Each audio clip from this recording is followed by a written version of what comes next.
శ్రీమాత్రే నమ. జయ గురు దత్తాత్రేయ నమ. ఈ వీడియోలో మనం జనవరి 12వ తారీఖు నుంచి 18వ తారీఖు మధ్యలో జరగబోయే వార ఫలాలు వృషభ రాశి వారికి ఏ విధంగా ఉంటాయి అని పరిశీలించినప్పుడు, మరి వృషభ రాశి వారికి రాస్యాధిపతి శుక్రుడు దశమ స్థానంలో యోగకారకుడైనటువంటి శనిగ్రహంతో కలిసి ఒక అద్భుతమైనటువంటి ఉపాధి అవకాశాలు లాంటివి ఏర్పడే అవకాశం ఉంది. ఈ సమయంలో జాతకుడు ఏదైనా కొత్త ఉద్యోగంలో ప్రవేశించాలన్నా, కొత్తగా వ్యాపారం ప్రారంభించాలన్నా చాలా అనుకూలంగా ఉంటుంది. ఇది ఫైనాన్స్ వ్యాపారం చేస్తున్న వారికి, కన్స్ట్రక్షన్ రంగంలో ఉన్నవారికి, అలాగే రాజకీయ రంగంలో ఉన్నవారికి ఈ గ్రహస్థితి చాలా అనుకూలంగా ఉండే అవకాశం ఉంది. ముఖ్యంగా ఈ రాశిలో ఉన్నటువంటి స్త్రీలకు చాలా వరకు ఉపాధి అవకాశాలు లభిస్తాయి. వారు ఏదన్నా కొత్త వ్యాపారం ప్రారంభించాలన్నా చాలా వరకు అనుకూలత ఉంది. ఒకవేళ ఈ రాశిలో ఉన్నటువంటి మగవారు కూడా భార్య పేరుతో కానీ, మీ యొక్క కుమార్తె పేరుతో కానీ ఏదైనా వ్యవహారం చేయడం వల్ల కానీ, ఏదైనా వ్యాపారం ప్రారంభించడం వల్ల మీకు చాలా వరకు కలిసి వచ్చే అవకాశాలు చాలా బలంగా ఉండడం జరుగుతుంది. అలాగే వ్యయస్థానంలో గురుగ్రహ వక్రగమనం చాలా వరకు మీరు మంచి కార్యక్రమాల కొరకు ఎక్కువ ధనాన్ని ఇన్వెస్ట్ చేయవలసి ఉంటుంది. అది విద్యార్థులు పిల్లల యొక్క చదువు కొరకు, పుణ్య కార్యక్రమాల కొరకు ఎక్కువగా ధనం ఖర్చు అవుతూ ఉంటుంది. అలాగే ముఖ్యంగా మీరు ఈ వారంలో దాన ధర్మాల కోసం కానీ, ఎవరికన్నా పేదవారికి సహాయం చేయడంలోనూ చాలా వరకు ధనాన్ని వెచ్చించడం జరుగుతూ ఉంటుంది. అంటే మీరు 10 మందికి చెప్పుకునే ఇష్టం లేకుండా గుప్త దానాలు కూడా చేస్తూ ఉంటారు. ముఖ్యంగా విద్యార్థులు ఎవరైతే ఉంటారో వాళ్ళ చదువుకి తగిన సహాయం మీ వల్ల పొందడం జరుగుతూ ఉంటుంది. ఏదైనప్పటికీ కూడా ఈ వృషభ రాశి వారికి వ్యయస్థానంలో గురువు వ్యక్తిగతంగా జాతకుడు కూడా ఏదైనా పరిశోధనా రంగంలో ఉన్న, అలాగే ఉన్నత విద్య కొరకు ప్రయత్నం చేస్తున్న వారి యొక్క ప్రయత్నాలు చాలా వరకు నెరవేరే అవకాశం ఉంది. అయితే వక్రగమనంలో ఉన్నటువంటి గురువు చివరి నిమిషం దాకా కూడా ప్రతి విషయం సస్పెండ్గానే ఉంటుంది. విదేశం వెళ్ళే ప్రయత్నం చివరి దాకా వెళ్తాడా అన్న సందిగ్ధం ఉంటుంది. చివరి నిమిషంలో ఆ ప్రయత్నం అన్నది నెరవేరడం జరుగుతూ ఉంటుంది. కామన్గా వృషభ రాశి వారు ఏ ప్రయత్నం చేసినా అది చాలా వరకు ఆలస్యం అవ్వడం జరుగుతూ ఉంటుంది. 1-2 సార్లు ప్రయత్నం చేసే తప్ప అది ముందుకు వెళ్ళడం జరగదు. కాబట్టి సమయానుకూలంగా తగిన నిర్ణయం తీసుకుంటే తప్ప మీతో జీవితం ప్రారంభించిన వాళ్ళు అవ్వచ్చు, మీ క్లాస్మేట్స్ అవ్వచ్చు, వారు ముందు వెళ్ళి అక్కడ స్థిరపడడం జరుగుతుంటుంది. తర్వాత మీరు నెమ్మదిగా వాళ్ళతో జాయిన్ అవ్వడం జరుగుతూ ఉంటుంది. బట్ ఏదైనా స్లో అండ్ స్టడీగా నెమ్మదిగా రేసులో విన్ అయ్యే జాతకం వృషభ రాశి వారిది.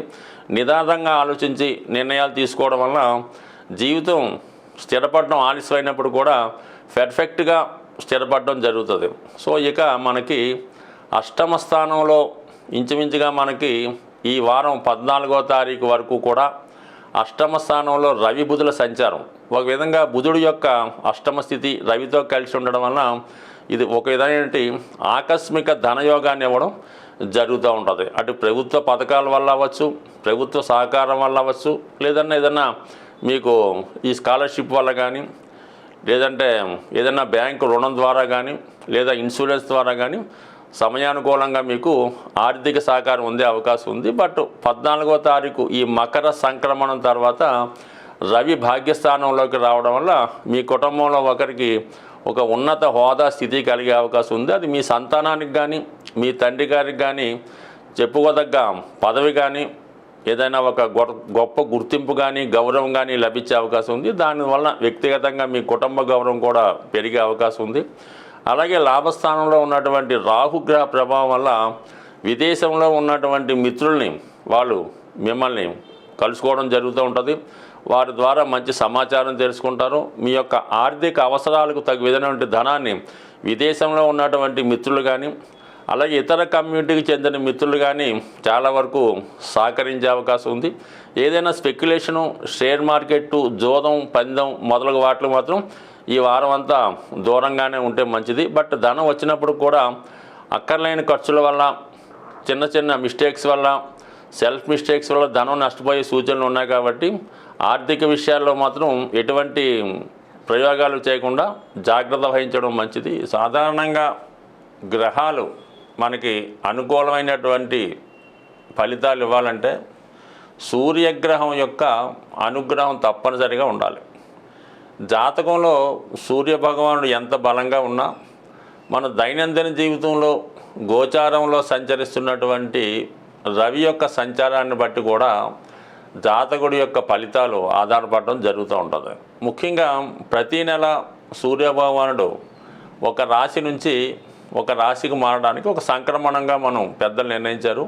ముఖ్యంగా ఈ నెలలో ఏర్పడుతున్నటువంటి మకర సంక్రమణం ఇది విశేషంగా అన్ని ప్రాంతాల వారు దీన్ని ఒక పండగలాగా, అంటే మకర సంక్రమణం నుంచి ఈ భోగి పండగ కనుమ ప్రారంభం అవడం జరుగుతూ ఉంటుంది. అంటే దీనికి మనకి ఉత్తరాయణ పుణ్యకాలం స్టార్ట్ అవుతుంటుంది. మరి ఈ సమయంలో ఏ పని చేపట్టినా అది మంచిగా జరిగి దేవతల యొక్క అనుగ్రహం పొందే అవకాశం ఉంటుంది. కాబట్టి మరి ఈ మకర సంక్రాంతి రోజు అంటే మనకి జనవరి 14వ తారీఖు రోజు మరి విశేషంగా ప్రతి ఒక్కరూ కూడా ఏదైనా ఒక దేవాలయాన్ని సందర్శించి ఆ రోజు సూర్య నమస్కారం చేసుకోవడం కానీ సూర్యుని విశేషంగా ప్రార్థించి ఆ రోజు నియమంగా ఉండడం వల్ల దగ్గరలో ఏదైనా సూర్య దేవాలయం ఉన్నా లేదంటే రామాలయం ఉన్నా కనీసం వెంకటేశ్వర స్వామి టెంపుల్ కన్నా వెళ్ళి విధి విధానంగా పూజ చేసుకోవడం వల్ల చాలా వరకు మనకి ఈ సూర్యుని యొక్క అనుగ్రహం ఉత్తరాయణ పుణ్యకాలం అంతా ఉండే అవకాశం ఉంది. ముఖ్యంగా ఇదే వారంలో వచ్చే కనుమ పండుగ రోజు మరి ఏదైనా మీరు గోశాలను దర్శించి అక్కడ ఉన్నటువంటి గోవుల్ని సేవ చేయడం కానీ ఆ గోశాల నిర్వహణకి మీరు ఏదైనా కొంతవరకు ద్రవ్యాన్ని సమర్పించడం వల్ల కానీ ఆ పశువులకి ఏదైనా